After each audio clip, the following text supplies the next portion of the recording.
Bismillahirrahmanirrahim. Assalamualaikum warahmatullahi wabarakatuh. Waalaikumsalam. Rabbi shrah li sadri wa yassir li amri wahlul 'uqdatam min lisani yafqahu qawli. Alhamdulillah, puji syukur kehadirat Allah Subhanahu wa taala. Pada kesempatan hari ini saya merencanakan untuk membuat program aksi nyata modul 1.4.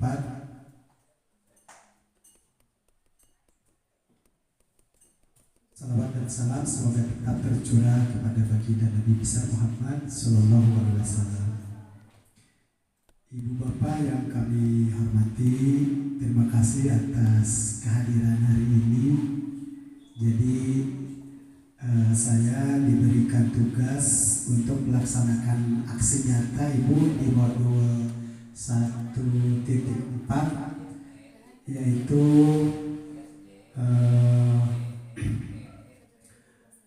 penerapan teori restitusi. Nah, untuk menerapkan itu kita erat kaitannya dengan budaya positif di sekolah. Ya, memang pada saat ini kita dihadapkan dengan fenomena realita anak-anak kita memang terkait dengan kedisiplinan. Nah, barangkali teori ini bisa kita cermati bersama, kita bisa berdiskusi nanti di ujung.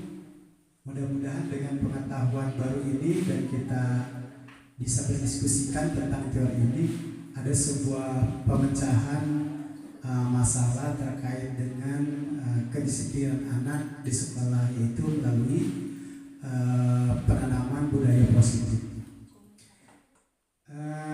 Namun ibu bapak, sebelum ke materi, barangkali maaf izin nih ada ice breaking barangkali.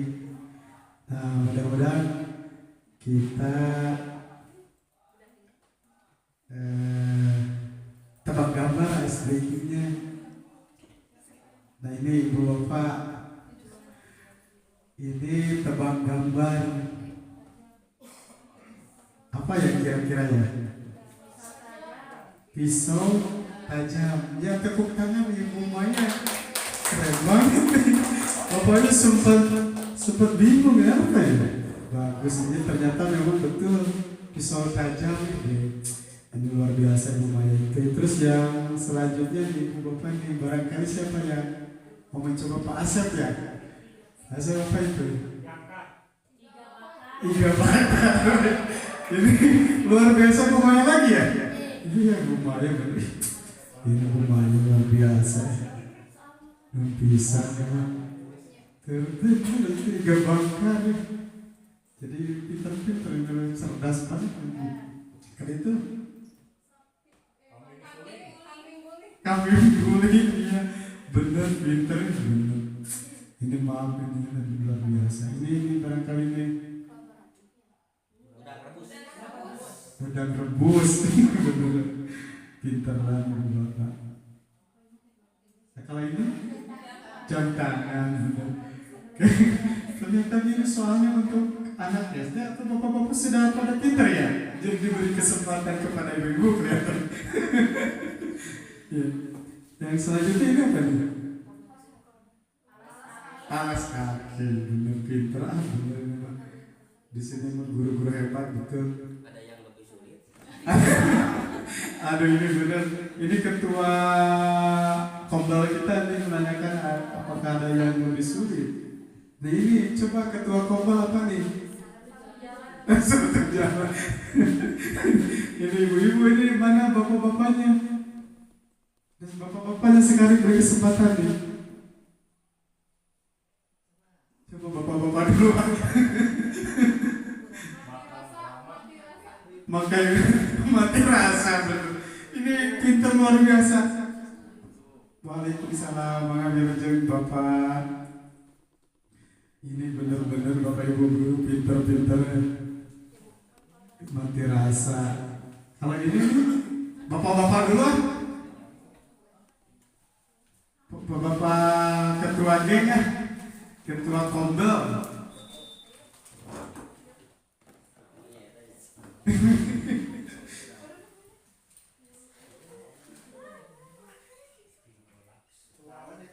Ini tebak gambar Bapak. Jadi barangkali Bapak nih yang baru datang bisa ya. Kalau ibu-ibu dari tadi sudah benar-benar pinter-pinter semua. Kijang. Coba Pak Yoga. Buang air, bagus bener. Tuang air, betul ini. Pak Latif luar biasa tuang air. Ya ibu bapak begitu yang bisa saya sampaikan, ternyata memang betul-betul bapak ibu hebat di sini di SMK Negeri 1 Rongga. Nah seperti tadi di awal bapak ibu bapak bahwa saya itu melaksanakan aksi nyata pada modul 1.4. Jadi tepatnya di 1.4 A.6. Jadi tentang budaya positif. Kebetulan saya di angkatan 11 dengan Pak Yoga, CGP-nya dari sekolah kita SMK Negeri 1 Rongga.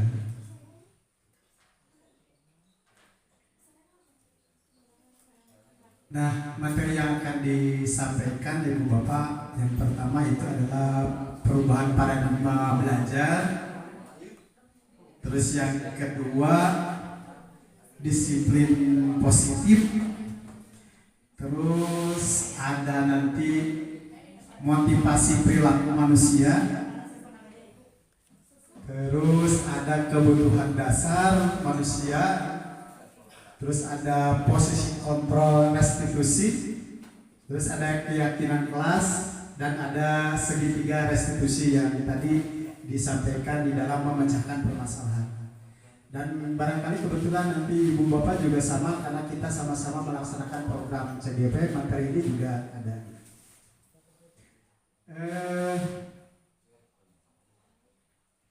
Nah perubahan paradigma baru yang poin pertama yang kita akan diskusikan. Jadi sebagai pengantarnya seperti ini ibu bapak. Jadi perubahan paradigma baru. Kegiatan kepalan tangan jadi seperti ini. Ada A dan ada B. Anda dan teman Anda ini diilustrasikannya bersama ini. Sebaiknya secari kertas kecil, terus tuliskan benda atau sesuatu yang sangat berharga untuk Anda. Terus letakkan di salah satu tangan Anda dan genggam benda atau sesuatu tersebut dengan segala daya. Buatlah sebuah kepalan. Nah, teman Anda yang B akan mencoba dengan sekuat tenaga dengan berbagai cara untuk meminta Anda untuk memberikan benda tersebut. Dia bisa membujuk, menggenggam, menghardik, merayu, menyuap apa saja agar dapat membuka kepala tangan Anda. Nah jadi kasusnya begini ibu bapak, barangkali ibu berpasangan dengan temannya tuh. Terus menyobekan secari kertas. Terus barangkali boleh diilustrasikan ibu menulis ke sesuatu yang berharga, bisa rahasia atau apa ya? Nah, letakkan di salah satu tangan Anda. Jadi dipegang, coba bisa diilustrasikan barangkali sebuah kegiatan ya. Ini sebuah ilustrasi gitu ibu barangkali ya. Tapi mau dicoba juga boleh, itu lebih baik. Nah, teman yang sebelahnya coba dengan sekuat tenaga bagaimana cara meminta memberikan benda tersebut dari temannya gitu. Bisa dengan membujuk, bisa dengan mengancam kalau memang bisa seperti Pak Yoga karena tinggi besar gitu. Pak Yoga, nggak bisa lah kali ya, kayak gitu. Terus bisa dengan merayu atau menyuap apa saja agar dapat buka kepala tangan. Kira-kira apa yang terjadi Bu? Silakan boleh salah seorang. Kalau misalnya ibu bapak berpasangan tuh menuliskan sesuatu yang rahasia, oleh bapak pegang begini, yang satunya dia merayu, mengancam atau apa, bagaimana kira-kira yang terjadi terhadap ibu bapak? Apakah akan mempertahankan atau memberikan atau bagaimana? Kira-kira akan mempertahankan? Oh gitu ya, pasti ya. Oke. Nah ini ilustrasi guru terhadap anaknya gitu. Jadi ilustrasi guru yang mengontrol murid bahwa kritikan dan membuat orang merasa bersalah dapat menguatkan karakter. Terus ilusi bahwa semua penguatan positif efektif dan bermanfaat, ilusi bahwa orang dewasa memberi hak untuk memaksa.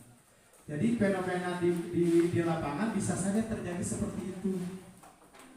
Jadi ilusi guru mengontrol anaknya bisa dengan merayu kan gitu ya, bisa dengan memaksa kan gitu, terus bisa dengan tadi apa di belakang itu, bisa dengan mengancam, bisa menakol, apa saja yang bisa memungkinkan daya dukung di kita gitu.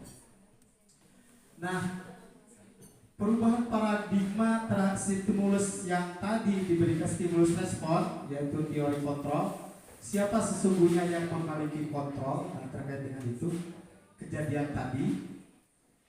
Itu kita mencoba kalau stimulus responnya ini teori kontrolnya seperti ini. Jadi kita mencoba mengubah orang agar berpandangan sama dengan kita. Sementara kalau teori kontrolnya itu, nah ini kita berusaha memahami pandangan orang lain tentang dunia. Ini teori respon dan teori kontrol, ada dua.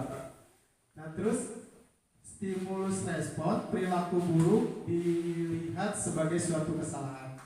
Jadi kalau teori stimulus itu, kalau anak berlaku buruk di hadapan kita, itu bahwa dianggap itu ada suatu kesalahan. Sementara kalau teori kontrol, semua perilaku memiliki tujuan. Artinya anak melakukan sesuatu itu pasti ada tujuannya. Nah ini dua teori ini. Terus orang lain bisa mengontrol saya.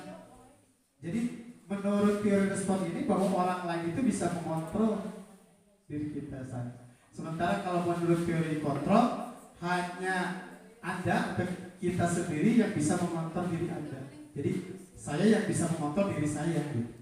Jadi orang lain itu kan tidak bisa. Nah yang kedua juga ada teori stimulus bahwa pemaksaan ada pada saat bujukan gagal. Jadi kalau sudah dibujuk, orang dipaksa. Nah menurut itu adalah dasarnya adalah teori stimulus respon. Sementara kalau menurut teori kontrol itu adalah kolaborasi dan konsensus menciptakan pilihan-pilihan baru. Jadi kalau menurut teori kontrol itu dengan berkolaborasi baik dengan anak nanti akan menciptakan solusi atau pilihan-pilihan baru. Nah terus yang terakhir menurut teori itu juga model berpikir menang atau kalah. Jadi ada kalanya kita merasa ada ego, biasanya kalau jadi guru atau anak juga sama. Ketika mengendaki sesuatu, aduh banyak orang guru, terkadang gitu, ada perasaan itu. Nah itu sebetulnya kita menganut teori stimulus respon. Nah sementara menurut teori kontrol itu adalah model berpikir menang-menang. Artinya tidak ada yang disalahkan Ibu Bapak. Nah inilah perubahan paradigma tentang stimulus respon ke teori kontrol.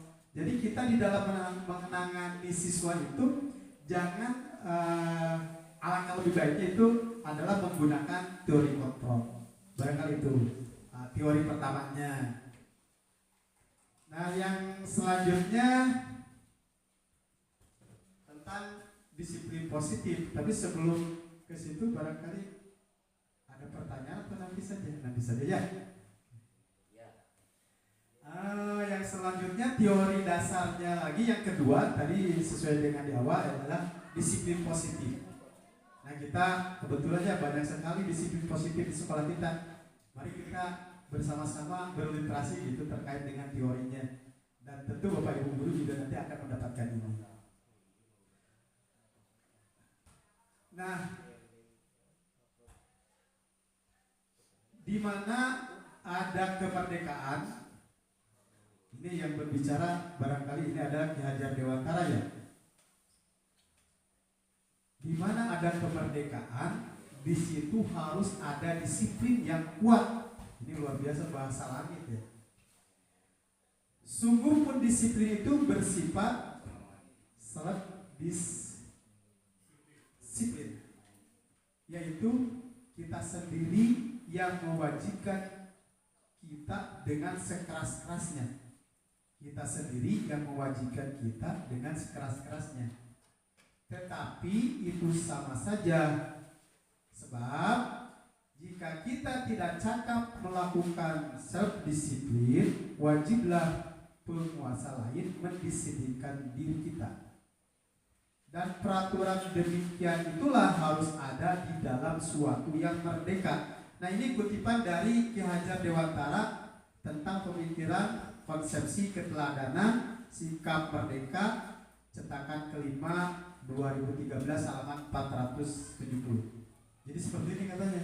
Ini melangit ya, barangkali nanti kita sama-sama diskusi. Nah, yang ingin digiring dari sini itu adalah tentang apakah makna disiplin. Nah ini, jadi artinya kita sama-sama menyamakan persepsi tentang disiplin itu sendiri. Nah, menurut teori yang kami kaji, bahwa disiplin itu berasal dari bahasa Latin. Tentu Bapak Ibu yang bahasa Indonesia itu sudah paham benar ya. Dan ini hanya mengingatkan saja. Yang artinya disiplin itu disiplinan, yang artinya belajar. Makna asal dari kata ini berkonotasi dengan disiplin diri dari murid-murid Sokrates dan Plato ini. Terus ada juga disiplin diri membuat orang menggali potensinya menuju sebuah tujuan apa yang dia hargai. Namun dalam budaya kita, makna kata disiplin telah berubah menjadi, nah ini, sesuatu yang dilakukan seseorang pada orang lain untuk mendapatkan kepatuhan. Padahal tadi di awal di sini adalah disiplin diri membuat orang menggali potensinya ya. Jadi yang lebih dalam itu adalah menggali potensi diri. Jadi kembalikan ke diri, bukan ke orang lain di sini. Untuk tujuan apa? Apa yang dia hargai, apa yang dia yakini gitu. Sementara ini terjadi perubahan, yaitu suatu yang dilakukan seseorang pada orang lain untuk mendapatkan kepatuhan. Dan kita juga sebetulnya dari dulu juga seperti ini ya penafsirannya, karena saya sendiri juga begitu. Nah, kecenderungan umumnya adalah menghubungkan kata disiplin dengan ketidaknyamanan. Nah ini, jadi kalau misalnya anak gitu dipandang bahwa dia ini mengganggu ketertiban sekolah dan dia tidak nyaman, itu berarti indisiplin atau barangkali gitu ya. Bukan dengan apa yang kita hargai. Maksudnya keyakinan gitu. Jadi kalau anak sudah tertanam di dalam dirinya bahwa dia yakin mentaati tepat waktu bekerja itu sebetulnya untuk dirinya gitu. Menghargai akan keyakinannya. Nah di sini justru ada sebuah penafsiran yang lain, yaitu bahwa disiplin dengan ketidaknyamanan bukan dengan apa yang kita hargai atau percayai suatu tujuan mulia. Jadi lebih cenderung kepada melakukan sesuatu karena orang lain barangkali gitu. Nah, jadi kata disiplin yang sesungguhnya adalah belajar untuk diri kita dan meyakini nilai-nilai yang ada di dalam diri kita untuk kemuliaan. Bahkan gitu ya, tepatnya sebetulnya menurut teori ini. Nah itu tentang disiplin. Yang kedua adalah materi yang tadi yang sudah disepakati, itu adalah nilai kebijakan universal. Jadi nilai-nilai kebijakan universal yang memang sudah diterima berarti kita ya. Ini nilai-nilai kebijakan universal. Jadi nilai-nilai kebijakan adalah sifat-sifat positif manusia yang merupakan tujuan mulia yang ingin dicapai setiap individu. Nah ini nilainya. Jadi definisi orang ya. Nilai-nilai tersebut bersifat universal dan lintas bahasa, suku, bangsa, agama maupun latar belakang. Jadi nilai-nilai yang diyakini secara universal. Jadi tidak hanya terbatas kepada agama atau daerah tertentu. Misalnya kalau kita orang Sunda ada nilai-nilai juga ya. Tapi di sini ada nilai yang memang universal. Nah ini terkait dengan nilai kebijakan universal yang tadi ada erat kaitannya dengan definisi disiplin. Gitu. Jadi bahwa disiplin itu sebenarnya harus meyakini tentang nilai itu, bukan karena terpaksa oleh orang lain. Nah, kita gali dulu apa yang dimaksud dengan nilai kebajikan universal ini. Nah ini definisi seperti itu. Nah setiap perubahan memiliki suatu tujuan. Ini juga kutipannya dari Dr. William Glasser pada teori kontrol yang dikeluarkan tahun 1984. Jadi setiap perubahan memiliki suatu tujuan. Jadi luar biasa juga ya orang hebat. Jadi apapun yang kita lihat kalau memang berubah dari diri anak itu sebetulnya ada tujuannya pasti anak itu. Nah ini yang terkadang kita terlalu cepat menyimpulkannya padahal kita harus mengganti sini. Terus yang kedua juga dengan mengaitkan nilai-nilai kebajikan yang diyakini seseorang, maka motivasi intrinsiknya akan terbangun.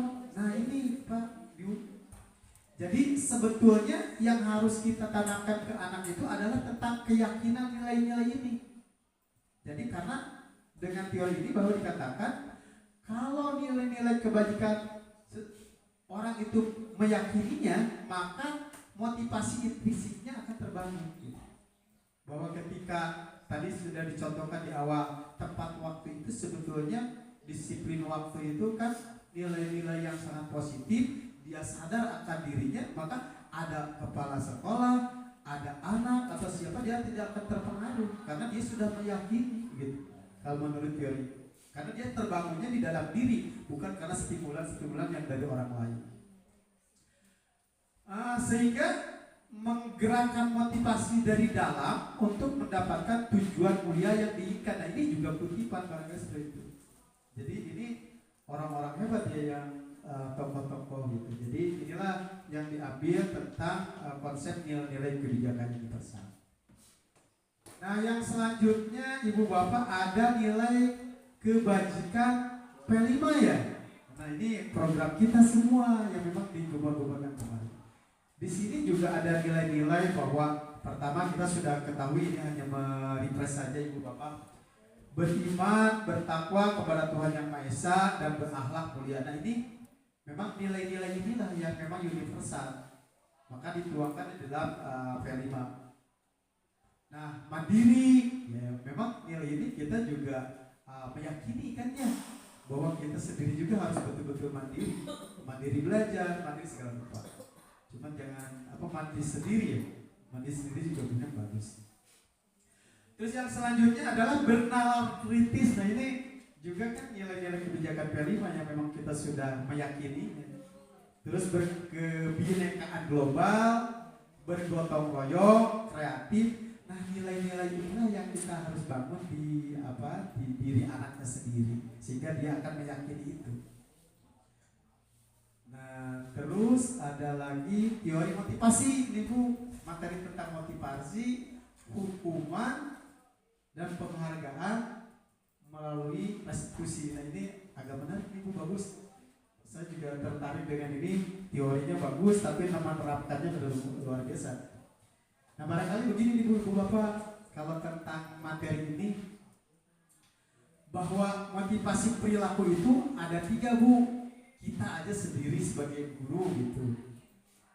Jadi terkadang itu ada untuk motivasi perilaku itu ada menghindari hukuman karena memang tidak mau dihukum, tidak digaji gitu. Sama anak juga sama. Terus yang kedua ingin mendapatkan penghargaan. Nah terus yang ketiga adalah menghargai nilai diri. Nah ini luar biasa ini menghargai nilai diri. Jadi sudah terbangun motivasi intrinsiknya kalau sudah derajatnya di sini. Gitu. Nah di sini kita bahas nih teorinya seperti apa. Menghargai, menghindari hukuman. Jadi apa yang akan terjadi apabila saya melakukannya?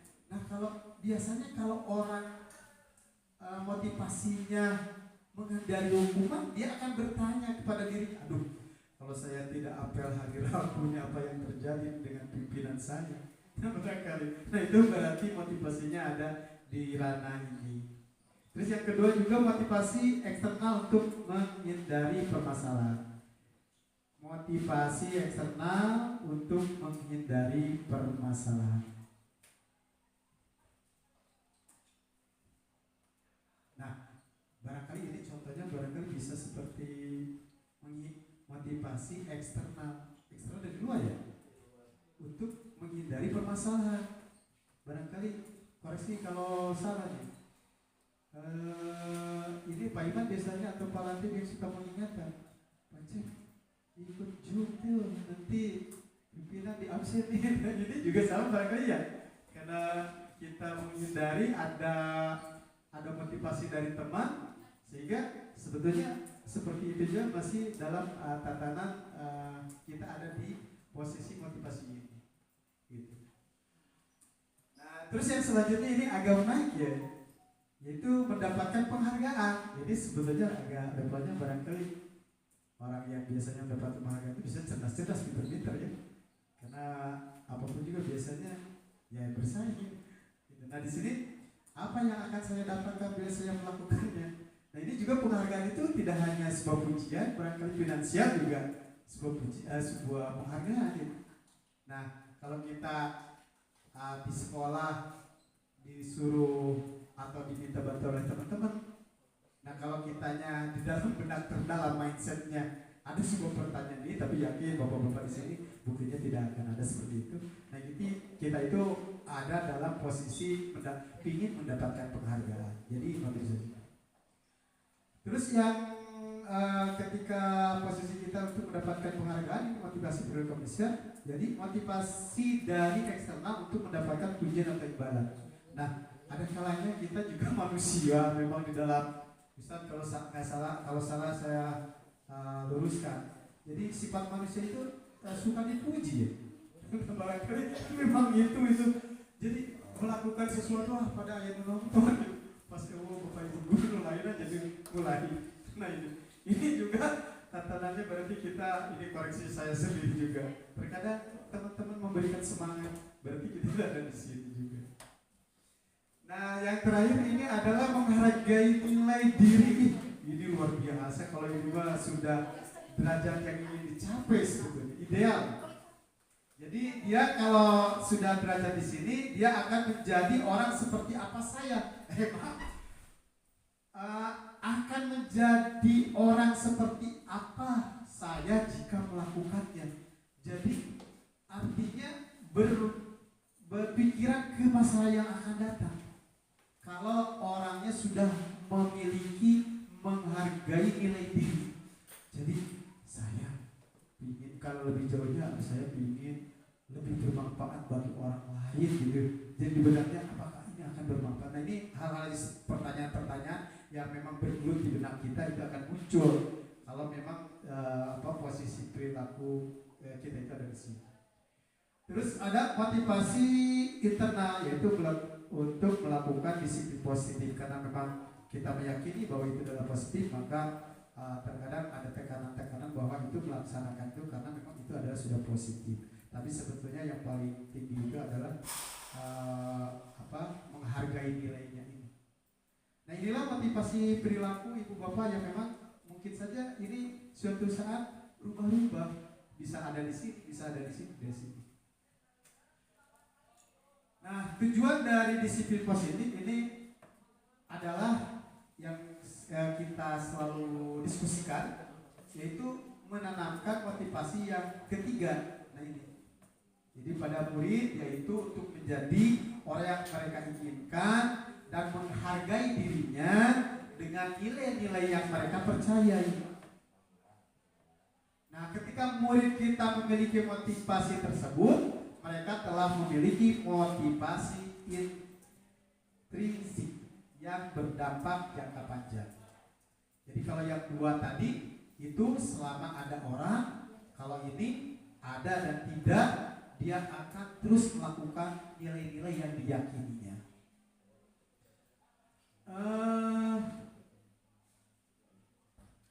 Jadi tidak terpengaruh pada adanya hukuman atau hadiah. Jadi dia akan ada hadiah, tidak ada hukuman, juga dia akan melakukannya.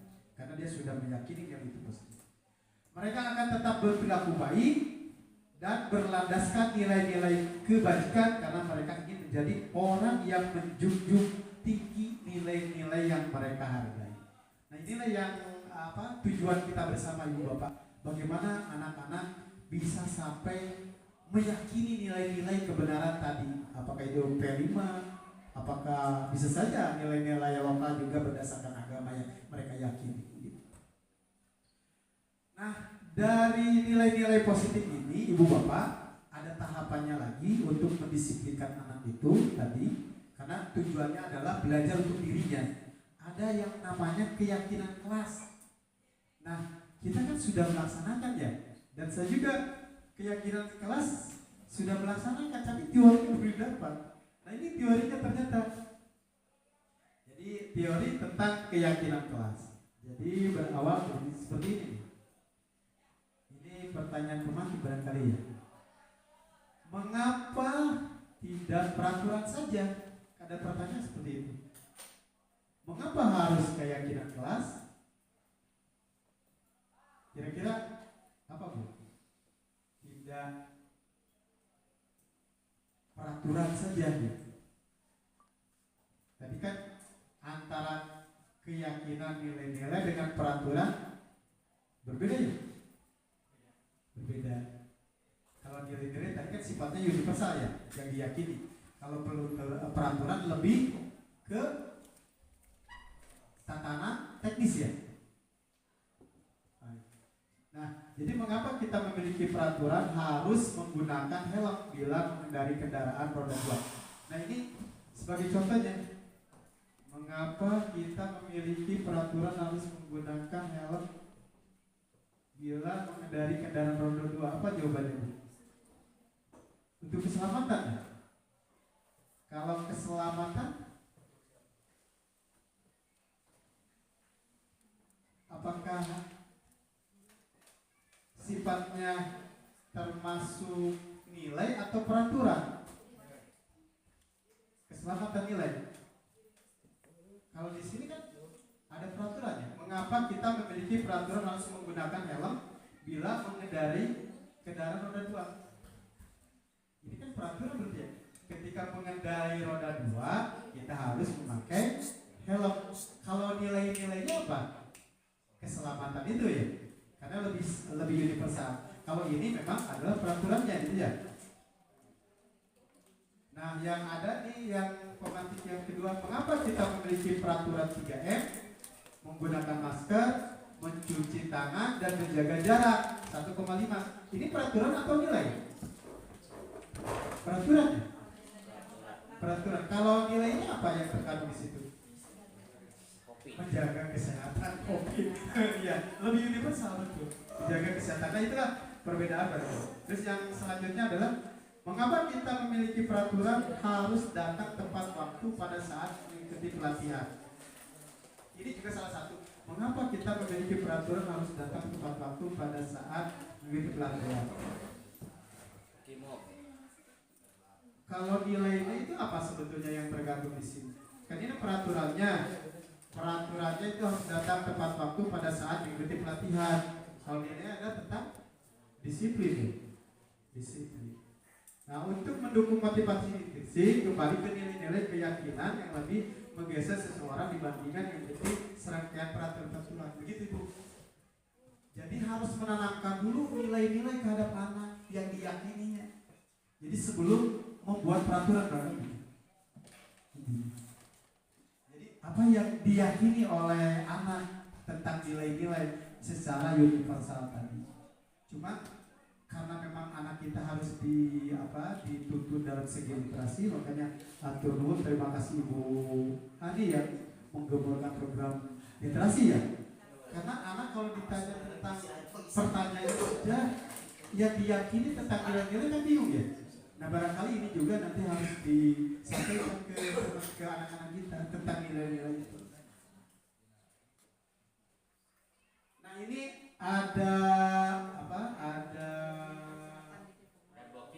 diagram yang menggambarkan tentang serangkaian tentang budaya positif tadi. Jadi budaya positif ini lebih universal. Jadi lebih besar. Jadi di tatanan sekolah atau di mana budaya positif ini ada di kulit terluar.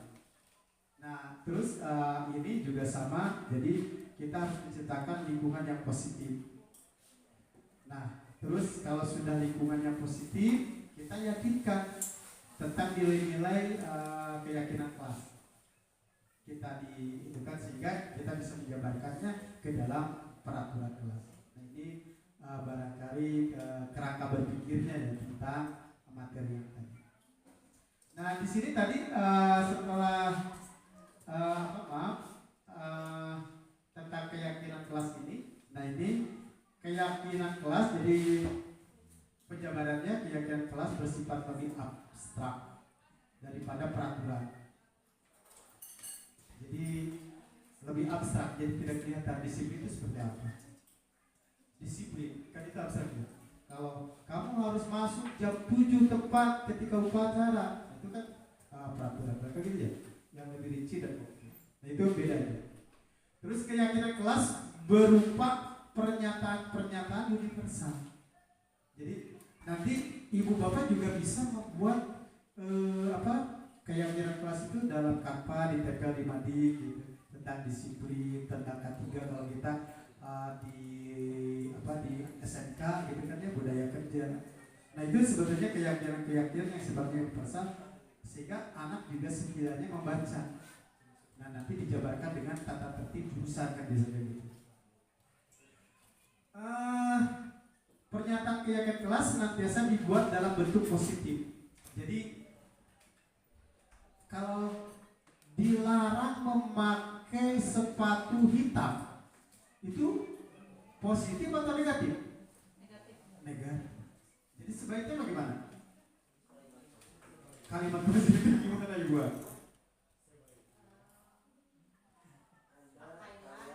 Pakailah. Kalau pakailah kan permintaan ya Pak. Iya. Kalimat perintah tetapi cenderung positif nanti. Cenderung positif. Jadi pakailah sepatu berwarna hitam. Nah ini juga harus dirubah Ibu Bapak. Jadi karena merubah paradigma tadi. Jadi dalam menyampaikan nanti ke anak-anak dalam bentuk informasi itu, jadi harus selalu kalimatnya positif banget. Keyakinan kelas sebaiknya sesuatu yang dapat diterapkan di lingkungan tersebut. Ini kan sudah jelas bisa ya, masa kita membuat peraturan yang memang tidak ada kondisinya di sini. Kalau misalnya di kita itu istirahat suka keluar jajannya, barangkali itu bisa dibuat peraturan. Kalau di SMK yang lain yang sudah terbenteng, barangkali peraturan itu tidak ada. Begitu ya maksudnya. Semua warga kelas hendaknya ikut berkontribusi. Semua warga kelas Bu, berarti murid-murid kita ya, berkontribusi dalam pembuatan keyakinan kelas lewat kegiatan curahan pendapat. Nah ini, jadi kalau kita kan sudah ada kesepakatan kelas itu kan kecenderungan dalam sebuah peraturan ya. Kalau keyakinan itu harus lebih universal. Nah dua hal itu harus dilibatkan murid kita dalam diskusi. Bersedia meninjau kembali keyakinan kelas dari waktu ke waktu. Nah jadi karena kita suka ada kenaikan kelas atau semester, ini juga selalu direvisinya kita sudah melakukan. Nah itu keyakinan kelas. Nah ini Ibu ada peraturan nih, barangkali bisa didiskusikan nih. Peraturannya terkait dengan peraturan dari keyakinan kelas. Peraturannya seperti ini, selalu kembali buku ke tempatnya. Kalau keyakinan kelasnya apa kira-kira Bu? Keyakinannya apa?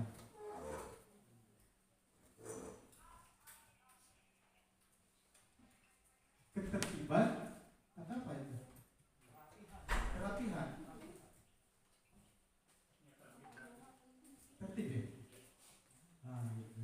Terus yang kedua, dilarang mengganggu orang lain. Apa itu? Keamanan. Keamanan. Jadi kan hadir di sekolah 15 menit, pembelajaran dimulai. Itu sudah ya tadi ya tentang disiplin ya. Dilarang melakukan kekerasan. Keamanan juga ya. Dilarang menggunakan narkoba. Kesehatan. Bergantian untuk menunggu giliran. Tertib juga. Gunakan masker. Kesehatan. Jangan berlari di kelas atau koridor. Ketertiban ya. Keamanan juga ya. Nah barangkali nanti ibu bapak bisa sama-sama membuat keyakinan kelas dan peraturan kelas yang melibatkan diri. Tanggung jawab ternyata Bu. Terus menghormati orang lain. Ini juga mungkin opsi yang lain, tapi sebetulnya lebih universal yang tadi. Menghormati orang lain, berkomitmen keselamatan, menghormati orang lain, kesehatan, menghormati orang lain, bersabar, gunakan masker, keselamatan dan keamanan. Kesehatan dan keselamatan. Ya sama yang universal tadi apa Bapak yang Ibu sebutkan. Nah, yang selanjutnya adalah tentang kesepakatan kelas. Nah, ini yang yang sudah kita laksanakan ternyata teorinya seperti ini. Jadi contohnya ini barangkali ya kesepakatan kelas, datang tepat waktu, kesepakatan kelas. Datang tepat waktu, mengucapkan salam, menjaga kebersihan sekolah, berdoa sebelum dan sudah kegiatan aktif dalam pembelajaran. Kami guru dan murid yang saling menyayangi. Ini bagus juga nih. Kami murid yang semangat belajar, bagus juga nih membuat afirmasi positif ya terhadap anak ya. Kami murid yang peduli dengan teman-teman nih, bagus juga nih. Pak Yoga sudah gantung, Pak Yoga. Ini kalau menurut Bapak pribadi ini menarik nih. Gimana kalau menurut Pak Yoga? Oh, menarik. Ya terima kasih Pak Yoga. Oke. Yang selanjutnya, dalam menjalankan peraturan ataupun keyakinan kelas, Ibu Bapak, bila mana ada sesuatu pelanggaran, tentunya sesuatu harus terjadi. Tindakan terhadap suatu pelanggaran pada umumnya berbentuk hukuman atau konsekuensi. Ada salah satu disiplin counting yang didapat segitiga restitusi. Jadi begini maksudnya Ibu, kita ketika menjalankan peraturan tadi, kan biasanya hukuman ya, atau konsekuensi gitu ya. Terus apalagi ada dua yang kita terapkan ya. Nah sebetulnya ini ada teori yang namanya untuk menyelesaikan masalah itu adalah teori restitusi. Jadi restitusi adalah proses menciptakan kondisi bagi murid untuk memperbaiki kesalahan mereka. Jadi yang paling penting adalah bukan anak itu menurut pada saat itu sebetulnya, tapi bagaimana anak bisa memperbaiki dirinya untuk jangka yang panjang. Nah sebetulnya ini yang ingin dicapai oleh teori ini, gitu. Karena kalau kita kan yang penting, kamu harus pakai sepatu itu, dia tidak tahu nilai-nilainya. Yang penting dia takut untuk dihukum kayak gitu ya. Kalau tidak ada, dia tidak akan menerapkan lagi kalau belum sadar secara intuisi. Nah dengan teori ini, pendekatan ini, harapannya itu adalah menciptakan kondisi murid untuk memperbaiki kesalahannya. Jadi ini yang digarisbawahi, sehingga mereka bisa kembali pada kelompoknya. Jadi tidak merasa dihukum. Karena kita ke depan itu secara psikologi anak kan dipermalukan, sehingga mereka itu kan grogi atau apa ya. Nah ini juga kita perlu berdiskusi panjang tentang hal itu. Barangkali nanti teori ini bisa kita mengantarkan kita terhadap penanganan anak itu. dengan karakter yang lebih kuat. Nah ini sekali lagi saya bacakan. Jadi restitusi adalah proses menciptakan kondisi bagi murid untuk memperbaiki kesalahan mereka sehingga mereka bisa kembali pada kelompok mereka dengan karakter yang lebih kuat. Jadi artinya tidak merasa malu, tapi dia berubah diri, bergaul dengan teman-temannya menerima. Nah ini yang paling harus kita garis bawahi. Karena biasanya ketika sudah dihukum kan jadi bulian yang berusaha. Oke, ciri-cirinya bagaimana? Nah ini Bu, gini ciri-cirinya. Jadi ciri-ciri restitusi ini menarik sejauh prakteknya bukan belum ya, sudah sebetulnya. Cuma harus memiliki jam terbang tinggi kelihatan. Jadi satu katanya ini cirinya bukan untuk menembus kesalahan, namun untuk belajar dari kesalahan. Kan biasanya begini, kalau kita menembus kesalahan, anak terlambat. Menembus kesalahan, kamu belajar melebihi jam nanti orang lain pulang, anak kita masih belajar. Nah itu bukan ciri restitusi, tapi hukuman. Konsekuensi lari gitu. Nah gitu. Terus yang kedua, ciri restitusi itu kalau kita menerapkan ini luar biasa ilmunya, memperbaiki hubungan. Jadi ketika anak kita melakukan atau siapapun melakukan teori ini, justru akan terjalin hubungan yang erat. Ini hebatnya gitu teori ini. Kalau sering diterapkan, ya perlu ketangguhan, ketabahan, keluar Bapak Ibu guru di sini. Karena nanti ada tahapannya seperti apa gitu. Nah, tawaran bukan paksaan. Jadi kalau kita kan terkadang suka memaksakan kehendak terhadap anak. Kalau ini anak dituntut untuk memilih dari tawaran yang kita suguhkan. Itu ciri restitusi. Ini cek teori gitu Bapak Ibu. Kita sama-sama nanti mempraktekannya. Terus restitusi juga menuntun untuk melihat ke dalam diri. Jadi tafakur diri ya Pak. Bajunya, ya intervensi diri ya, muhasabah. Jadi, nah orang pakai dicarikan ke guru gitu, lain awas ya guru eta. Nah kan itu bedanya begitu. Jadi di sini jadi menuntun melihat ke dalam diri gitu. Apa sih kesalahan saya? Nah jadi kalau restitusi itu begitu kesadaran. Nah terus yang selanjutnya adalah mencari kebutuhan dasar yang mendasari tindakan. Nah ini Bapak Ibu guru yang perlu kita cermati. Anak tidur di kelas itu berarti kebutuhan dasarnya belum tercukupi. Nah ini kita harus paham di sini. Ini cuma memang kita suka ambigu antara takut menerapkan teori dengan kedisiplinan yang sudah ada. Padahal, nah ini Bapak Ibu guru kalau memang berpihak kepada murid, kita ada patokan nih sekarang. Jadi kalau kebutuhan dasar anaknya belum terpenuhi, ya berarti harus diselesaikan dulu itunya ya. Nah ini di sini cirinya. Jadi mencari kebutuhan dasar yang mendasari tindakannya. Terus ciri yang selanjutnya adalah cara yang paling baik yang memang untuk saat ini ditemukan oleh para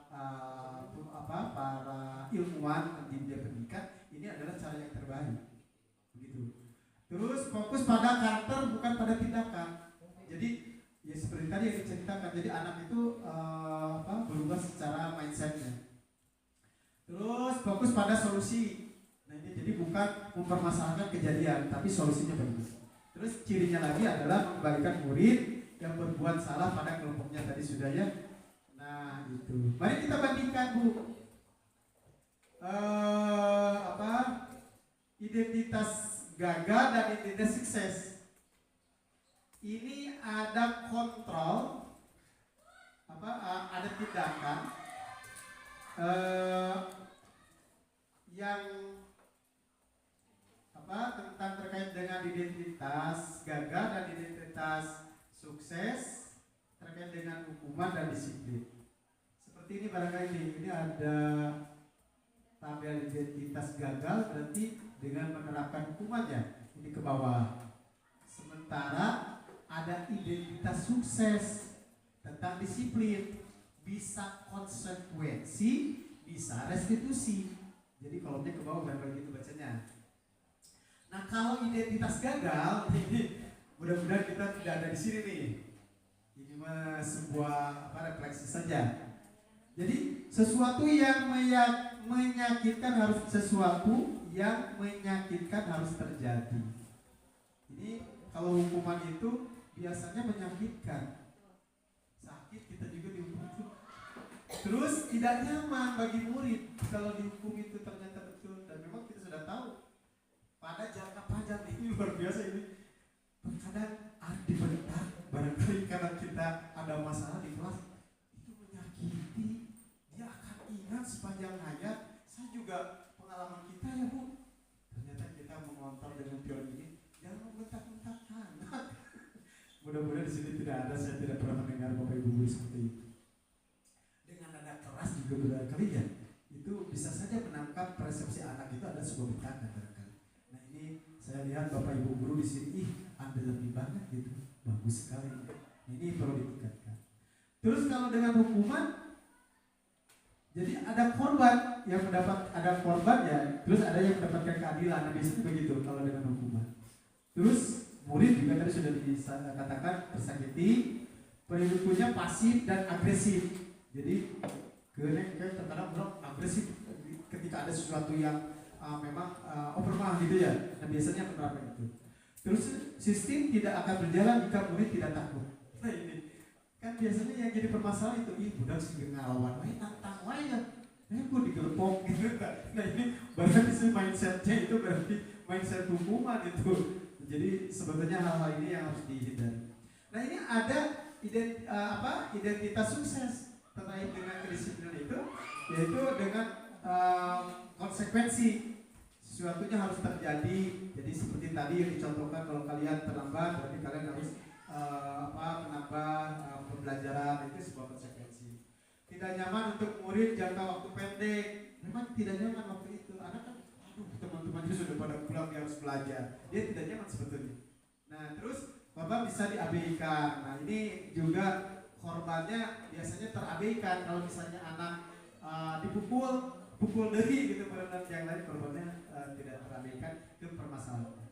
Murid dibuat tidak nyaman juga sama, penguatan hanya bertahan dalam jangka waktu pendek, memerlukan monitoring berkelanjutan. Ini konsekuensi itu agar juga sebetulnya karena instrumennya seperti ini, jadi guru harus terlibat terus. Sementara kalau restitusi itu merupakan pilihan, jadi ditawarkan kepada anak-anaknya. Terus menguatkan murid dalam jangka waktu panjang. Jadi kalau anak sudah memiliki keyakinan, dia memilih, dia akan melakukan hal yang sama untuk ke depan kalinya, sehingga anak diharapkan itu baik. Terus korban mendapatkan ganti. Nah ini juga di sini. Jadi kalau misalnya anaknya dijambang ininya kerahnya, terus kita pendekatannya segitiga restitusi, anak selain harus mengembalikan kancing yang itunya, misalnya gitu ya, terus dia juga harus memohon bahwa tindakan tersebut itu salah begitu, dan dia harus betul-betul yakin memperbaikinya untuk dirinya. Terus murid mendapatkan pengetahuan setelah kejadian itu. Biasanya ada pengetahuan lanjut tergantung dari situasinya. Masalah bisa terpecahkan, murid belajar tanggung jawab untuk perilakunya. Nah inilah yang membedakan antara konsekuensi, hukuman, dan restitusi. Nah ini juga sama, ada hukuman, masih lanjutan tadi, berlaku hanya pada sidang tuisi, tidak berlaku pada kehidupan nyata. Peraturan adalah kamu harus seperti ini diterapkannya, kamu harus seperti ini, kamu harus ini. Itu sebenarnya hukuman. Murid membenci peraturan pada dasarnya. Terus kalau konsekuensi tambahannya dari tadi, membantu penerapan, mengikuti peraturan dalam masyarakat.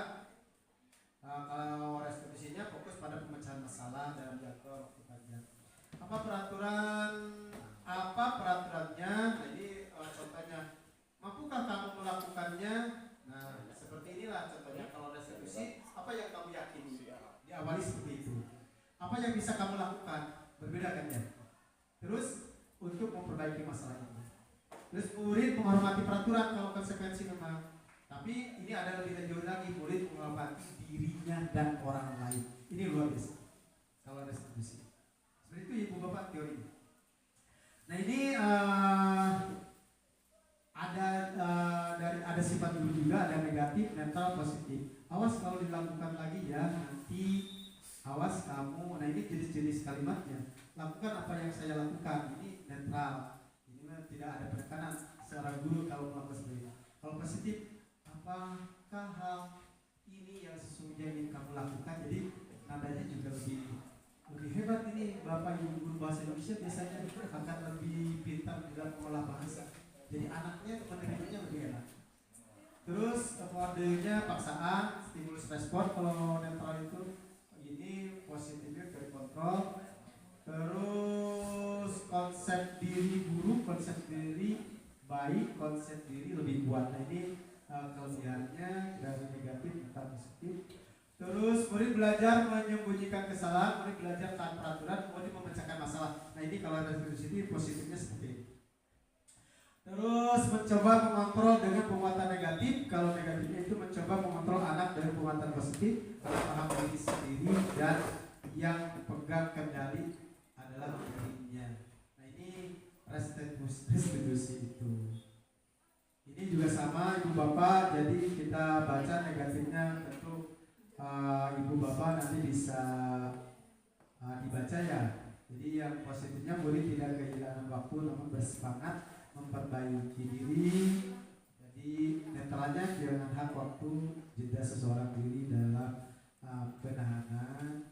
Terus negatifnya dampak pada murid marah, merasa bersalah, rendah diri, mengasingkan diri. Nah ini luar biasa nih ada dampak. Tiba-tiba tidak diharapkan atau sangat melukai. Nah ini bisa saja terjadi. Sudah diketahui masuk akal berupa undangan untuk mengadakan restitusi. Nah ini. Terus dibuat guru. Kalau yang tadi itu dibuat guru yang hukuman itu. Kalau yang konsekuensi dibuat bersama. Kalau restitusi dibuat oleh murid. Nah terus meyakinkan guru menjalani konsekuensi dengan menyalahkan, mengkritik, menjadi merendahkan. Nah ini dampak-dampaknya. Terus membantu guru menyalahkan peraturan, melakukan peringatan dan memberikan konsekuensi. Mengamankan guru, menyebutkan keyakinan, kerangka acuan, berdiri, restitusi. Nah itu teorinya tentang restitusi. Nah tadi terkait dengan kebutuhan dasar manusia. Nah ada 5 kebutuhan dasar manusia ibu bapak.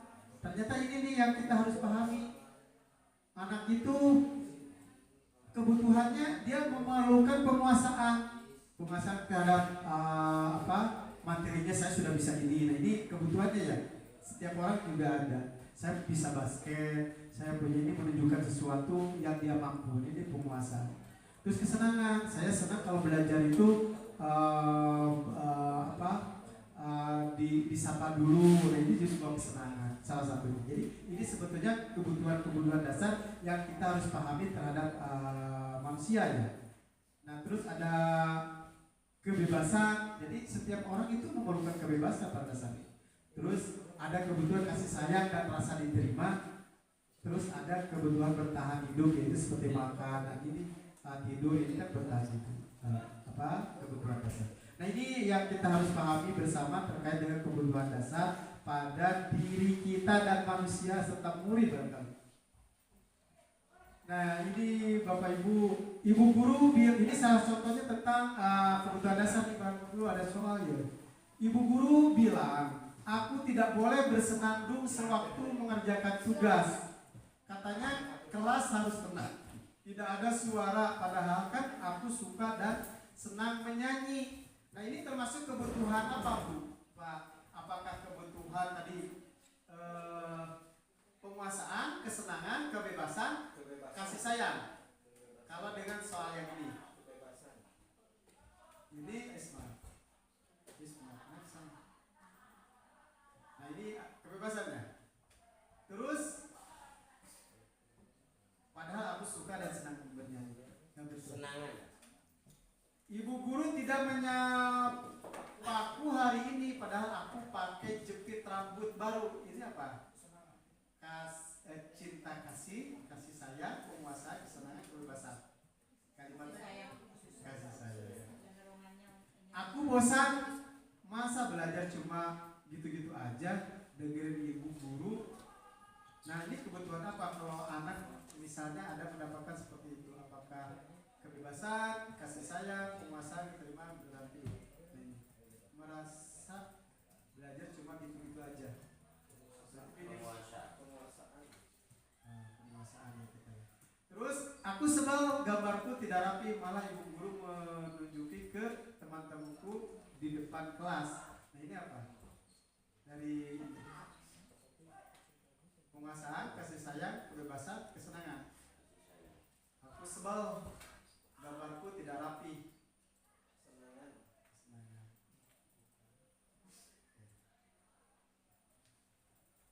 Nah itu seperti itulah. Jadi kita harus bisa mengidentifikasi dari kebutuhan itu. Dan yang terakhir adalah posisi kontrol kita. Posisi kontrol kita itu selaku guru itu terkadang kan kita memperlakukan ke anak itu bisa saja seperti yang diterapkan di sini Ibu Bapak. Jadi ada sebagai penghukum kita itu, ada sebagai pembuat rasa bersalah ke anaknya. Ayah memposisikan diri kita itu sebagai teman, ayah yang memposisikan diri kita itu sebagai pemantau, dan yang terakhir ada yang memposisikan diri kita itu sebagai bijak. Nah, bedanya antara penghukum, pembuat merasa bersalah, teman, pemantau, manajer, mari kita sama-sama cermati itu Bapak Guru. Dan di dalam perbuatannya, kalau guru sebagai penghukum itu selalu menghardik, menunjuk-nunjuk, menyakiti, menyindir. Nah kalau ini dilakukan berarti kita itu posisinya sebagai posisi penghukum. Tapi kalau dalam perbuatan kita berceramah, menunjukkan kekecewaan yang mendalam, nah ini berarti pembuat rasa bersalah. Jadi, nah ini. Tapi kalau tindakan kitanya membuatkan alasan-alasan untuk murid-murid, nah ini sebagai teman. Ya saya paham, kamu seperti ini, barangkali melakukan ini karena ini. Nah ini kecenderungan itu berarti memposisikan Bapak Ibu itu sebagai teman. Kalau pemantau itu menghitung dalam mengukur, ada aturannya, ada poin-poinnya, biasanya ada satu pelanggaran kemarin gitu ya. Nah itu berarti kita sebagai pemantau. Kalau sebagai manajer mengajukan. Nah, bagaimana kalau kamu saat ini belum bisa memakai baju Werpa, Bapak akan pinjamkan, tapi kamu nabung dulu. Itu barangkali sebagai manajer karena di sini mengajukan. Terus mengajukan pertanyaan-pertanyaan gitu sifatnya. Nah, kalau berkata, nah ini kalau berbuat, kalau berkata, gurunya gini. Kalau kamu tidak melakukan, saya akan beri nilai itu. Kamu tidak akan dinaikkan. Nah itu berarti penghukum. Itu decisioner. Kalau pembuat merasa bersalah, kamu sudah mengecewakan Bapak hari ini dengan tindakan itu. Jadi budaknya benar makanya Pak Asep friendly jemuran. Jadi dia merasa bersalah. Jadi Bapak berarti memposisikan seperti ini. Terus kalau sebagai teman, Dun, lakukanlah demi Bapak. Coba atuh ulah gitulah, mau olahraga itu ajit-ajitan si kasiku. Nah itu juga berarti posisinya sebagai teman karena dekat dengan anak. Terus kalau memantau ke anak itu, Dun, apa peraturannya kalau kamu terlambat? Nah, apa konsekuensinya? Apa yang telah kamu lakukan saat ini? Apa yang terjadi sekarang? Nah ini kita berarti memposisikan diri sebagai pemantau. Kalau manajer, nah jadi ini yang lebih memanusiakan manusia ya, memanusiakan murid. Apa yang kita yakini nak, misalnya kalau anak yang terlambat, cuma ini memang perlu tahapan yang luas gitu. Apakah kamu yakin hal tersebut? Oh, Pak, apa yang kamu yakini nak tentang kesiangan ini? Kamu yakin bahwa disiplin itu kita merupakan budaya positif? Oh yakin Pak. Nah ini berarti ditanya dulu tentang keyakinannya. Nah kalau kamu meyakini, sifat restitusi seperti ini. Jadi kalau sudah dia meyakini, makanya perlu diinformasikan dulu keyakinan kelas, karena di sini belajar kita berkomunikasi dengan anaknya, di bawah brainstorming si anaknya. Karena kalau sudah begitu, kalau kami memperbaikinya, jadi kira-kira hal tersebut akan menggambarkan apa yang tentang dirimu. Jadi dengan restitusi ini dan kita menanamkan posisi gurunya sebagai manajer, ini yang ideal. Nah, ini ada lagi hasil dari kegiatan tadi. Jadi kalau hasil guru sebagai pembuku itu cenderung anak itu memberontak, pendendam, menyalahkan orang lain. Ternyata begitu kalau kita menanamkan hukuman. Terus kalau kita menanamkan sebagai pembuat masalah, merasa bersalah, dan nanti akan menyembunyikan, menyangkal atau berbohong. Nah, ini luar biasa ternyata. Jadi kalau kita memposisikan diri sebagai pembuat yang anak itu merasa bersalah, nanti dampak ke anaknya ternyata bisa berbohong. Nah, ini jadi aduh nak, mama kecewa sama kamu. Ke anak biologis saja seperti itu. Nah, ini kecenderungan berbahaya. Berbahaya secara psikologi. Menurut teori ini, anak itu akan cenderung berbohong. Ternyata, aduh si ayah, saya padahal sudah berbuat salah. Gitu kan supaya si ayah itu kecewa, disediut, orang curi kembali saputing. Nah, ini gitu nanti dampaknya. Jadi kalau kita memposisikan membuat si anak itu merasa bersalah. Jadi nah, kalau kita memposisikan sebagai teman, itu hasilnya itu akan ketergantungan ternyata ibu bapak. Jadi kalau kita, saya mah posisi kan teori awal itu murid kita itu sebagai teman, halo pak, halo coy gini. Jadi enak dekat, bukan di bapak teman ngaliwat di mana naon di subuhan, kenal lah di saya teman, ayam friendly bisa di bapak teman, kenal lah apa nama gitu. Nah, ini ternyata akan ketergantungan. Kalau tidak ada bapak guru itunya, dia tidak akan melaksanakan hal yang seperti itu. Jadi kalau ada guru yang lain menggantikan, ini kan berbahaya. Nah, itu. Terus kalau sebagai pemantau yang tadi dengan skor begitu, dengan buku, ternyata berdampak menyelesaikan bila diawasi. Jadi ajenama bisa, si murid itu bisa melakukan hal positif karena diawasi. Kalau pengawasan misalnya piket tidak ada, ya tidak akan melaksanakan. Gitu. Nah, ini kalau yang sebagai manajer ini luar biasa. Jadi hasilnya akan menguatkan watak karakter karena tadi sudah teryakini dengan sikap-sikap nilainya. Nah, ini dampak lainnya itu kan guru, sisi guru. Nah, murid, kalau murid kita menanamkan posisi sebagai pembuku, maka murid akan begini, saya kita dulu bagaimana gitu lah itu. Murid itu dapat, namun orang memposisikan diri sebagai pembuku. Kalau memposisikan sebagai merasa bersalah, pasti mudah kan, maaf, jadi ini yang muncul biasanya, maafkan saya. Terus kalau sebagai teman, saya pikir bapak atau ibu itu teman saya pak. Nah, itu juga anak kan seperti itu. Dia akan berkata seperti itu. Kalau dia memposisikan sebagai pemantau, nah ini akan seperti ini muridnya. Saya akan dapat beberapa bintang. Ada orientasinya karena ganjaran itu bintang atau skor yang tadi. Jika sudah melakukan hal tersebut, saya akan mendapatkan apa? Mudah-mudahan kalau bintang nanti di kenaikan kelas saya dapat beasiswa atau apa. Nah, orientasinya seperti itu untuk muridnya. Nah, tapi kalau kita menanamkan sebagai manajer, nah anak itu bakal berkatanya seperti ini barangkali. Bagaimana caranya agar saya bisa memperbaiki keadaan ini? Jadi dikembalikan kepada diri. Saya tidak mau seperti ini dalam zona hidup seperti ini. Saya akan memperbaiki masalah ini dengan, nah ini dia akan terbuka, memecahkan masalahnya ada opsi. Jadi mencari alternatif opsi positif. Nah, inilah. Jadi kita harus berusaha memposisikan diri sebagai pemantau, manajer, memposisikan diri kita menangani masalah itu dengan segitiga restitusi. Nah, ini dampak pada murid sama ibu bapak, jadi mengulangi kesalahan berulang kali. Kalau dihukum itu murid bakal ulang-ulang deui ternyata. Kalau merasa bersalah ini dampaknya ini luar biasa secara psikologi. Dia akan rendah diri. Ternyata membuat merasa bersalah itu. Jadi anak itu merasa rendah diri dan gagal dan tidak berharga. Makanya ada opsi-opsi pelarian biasanya nantinya. Ini yang berbahaya.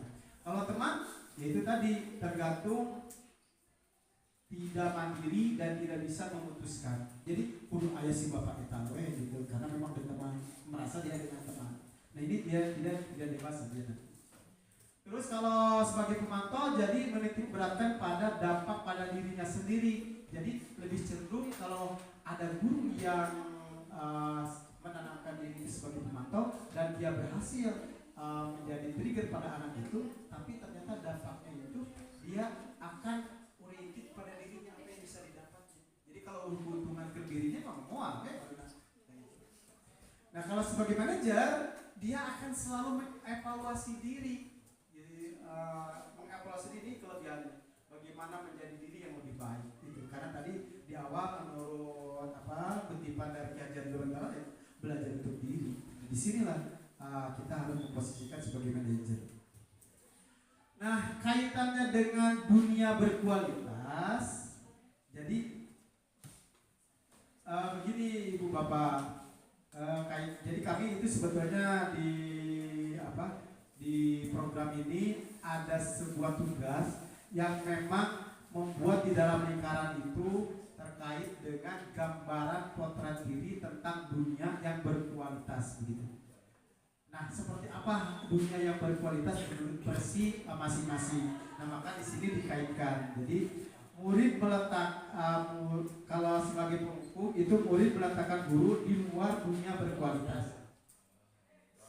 Maksudnya, Ibu Bapak,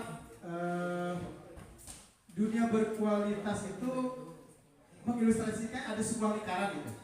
Nah, lingkaran itu diisi oleh nilai-nilai yang menurut Ibu paling berkualitas. Ada orang tua yang baik, ada murid yang soleh, jadi ditulis bebas. Nah, terus penghasilan besar gitu, istri banyak, soleh-soleh juga gitu misalnya.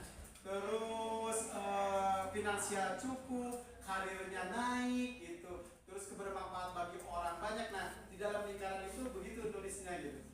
Nah, ternyata itu disuguhkan ke anak ketika kita memposisikan dunia yang berkualitas. Nah, kita itu akan ditempatkan di luar, Bu. Jadi tidak akan ada kalau memang guru itu sebagai pemikir.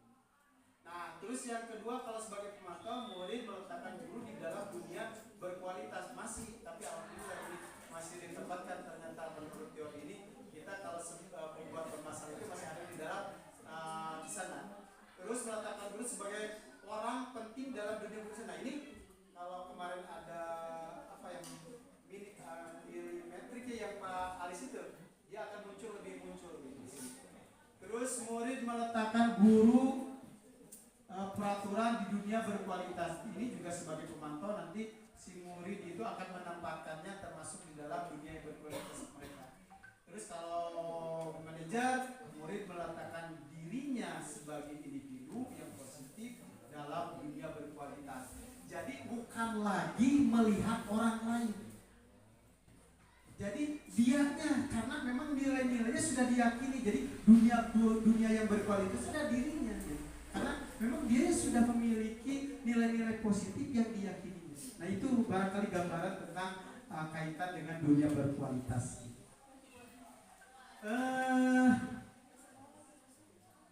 Pernyataan kalimat. Nah, ini kesini aja dulu segitiga restitusi yang tadi. Jadi terkait dengan segitiga restitusi, tadi kan sudah dikilas sejenak. Jadi bagaimana sih menerapkannya kan begitu ya? Kita sudah paham tuh. Kita harus memposisikan diri sebagai manajer. Terus kita harus menyelesaikan masalah untuk membangun kedisiplinan itu memakai segitiga restitusi.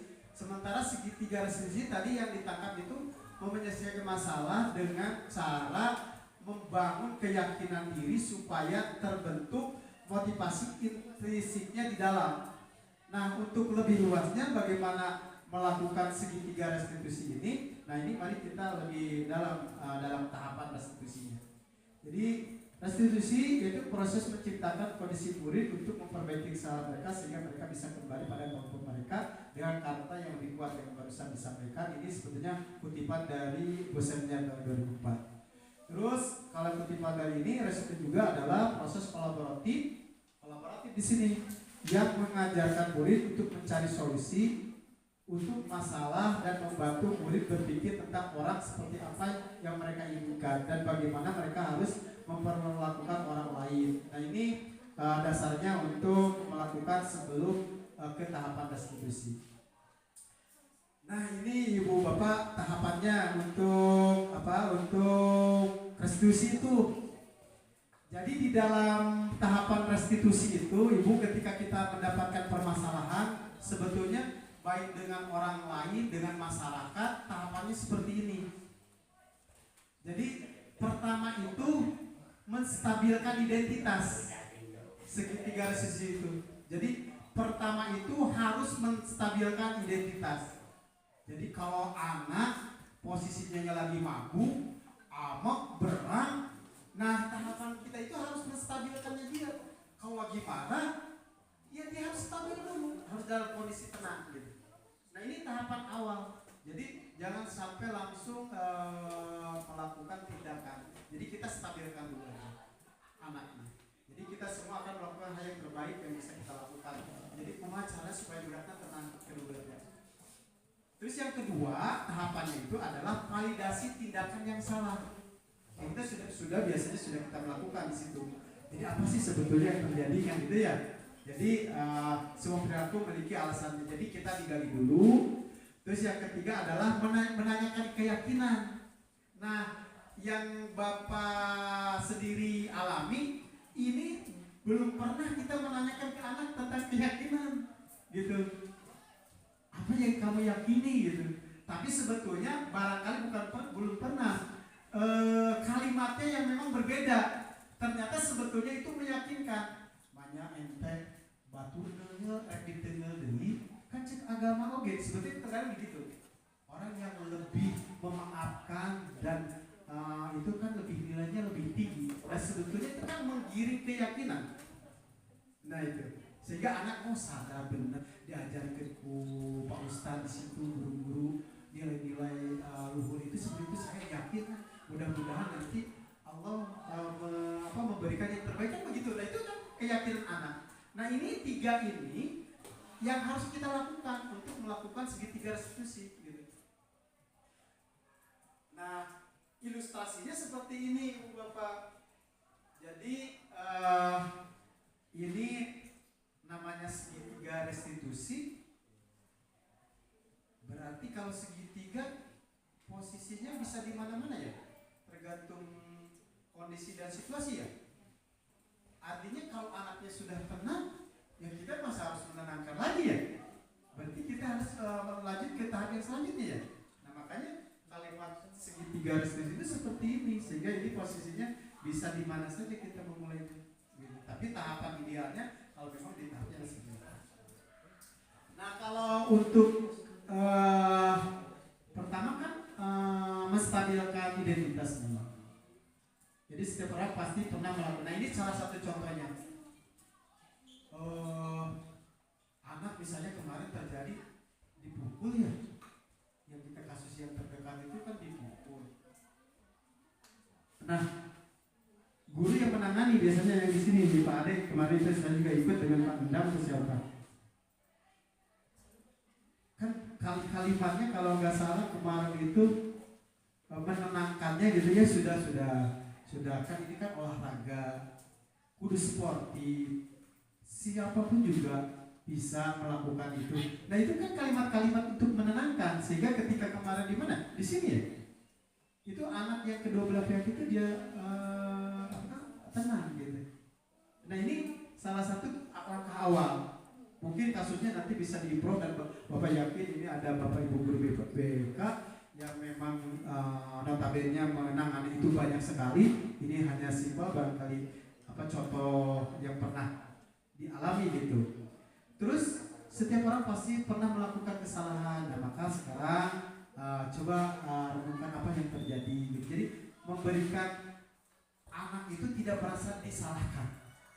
Jadi kalimatnya silakan ibu bapak bisa pilih cari yang tujuannya ada anak tidak merasa bersalah. Jadi menstabilkan gitu. Terus kamu buat sesuatu yang pernah kamu bukan satu-satunya yang pernah melakukan ini. Nah, ini kan sebuah penguatan diri ya. Oh benar ini batur oge dan pernah gitu. Kenapa kita tidak mau memperbaiki diri? Nah di sini jadi kalimat-kalimat ini itu ahlinya adalah orang-orang bimbingan karir biasanya. Nah ini nanti kita bisa berguru kepada bapak ibu guru beliau yang memang terampil di sini. Nah setelah menstabilkan identitas adalah memvalidasi tindakan yang salahnya. Nah ini jadi anak harus tahu dulu kesalahannya gitu. Jadi kalau anak belum menyadari kesalahannya ini berbahaya gitu. Nah maka di sini kamu tentu punya alasan mengapa melakukan ini kayak gitu. Nah izin itu, ya gimana Pak? Ya boleh Pak dengan sudah habis atau Pak bagaimana waktunya? Oke ya. Jadi kamu tentu punya alasan mengapa melakukan ini. Nah ini kita harus validasi ibu bapak anak-anak kita itu. Pasti setiap tindakan kan tadi menurut teori itu ada tujuan. Jadi itu ujung-ujung kemarin ada kejadian ya. Makanya tapi maaf salah satu kasus gitu bapak juga menanganinya.